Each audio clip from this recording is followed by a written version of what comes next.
ឥឡូវនេះបងប្អូនពលករខ្មែរដែលធ្វើត្រឡប់ពីប្រទេសថៃបានរកការងារធ្វើចំនួន260000នាក់ឯបងប្អូនហើយក៏មានឱកាសការងារថ្មីៗជាច្រើនទៀតដែរសម្រាប់បងប្អូនដែលមិនទាន់មានការងារធ្វើបងប្អូនទាំងអស់គ្នាអាចរកការងារបានហើយនេះគឺជាឱកាសការងាររហូតដល់78000កន្លែងជាងបងប្អូនទូទាំងខេត្តក្រុងទាំងអស់សម្រាប់បងប្អូនដែលនៅខេត្តណាចង់រកការងារធ្វើគឺអត់ពិបាកដូចមុនទេគ្រាន់តែបងប្អូនទាំងអស់គ្នាអាច scan ឬក៏អាច call ទៅលេខទូរស័ព្ទ1297គឺបងប្អូនទាំងអស់គ្នាអាចសាកសួរព័ត៌មានឬក៏រកការងារធ្វើបានហើយព្រោះអីរដ្ឋាភិបាលរបស់យើងគឺបានរៀបចំដើម្បីឲ្យមានភាពងាយស្រួលសម្រាប់បងប្អូនពលករដែលវិលមកពីប្រទេសថៃហើយចង់រកការងារធ្វើនៅប្រទេសកម្ពុជារបស់យើងគឺអត់ពិបាកទេបងប្អូនគ្រាន់តែបងប្អូនខលសួរគឺអាចដឹងពីព័ត៌មានលម្អិតហើយយើងចង់ធ្វើការងារនៅណាគឺអាច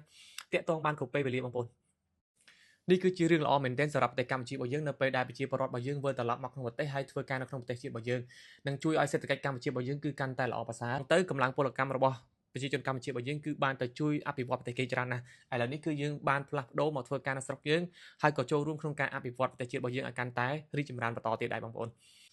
ហើយយើងទាំងអស់គ្នាពិតជាអរគុណមែនទែនចំពោះរាជរដ្ឋាភិបាលរបស់យើងគ្រប់ជាន់ថ្នាក់ដែលបានខិតខំប្រឹងប្រែងក្នុងការរៀបចំនៅការងារឬក៏ផ្ដល់ឱកាសការងារដើម្បីឲ្យមានភាពងាយស្រួលសម្រាប់បងប្អូនពលករខ្មែរយើងនៅពេលដែលគាត់មកវិញគឺគាត់អត់ពិបាកក្នុងការស្វែងរកការងារទេបងប្អូន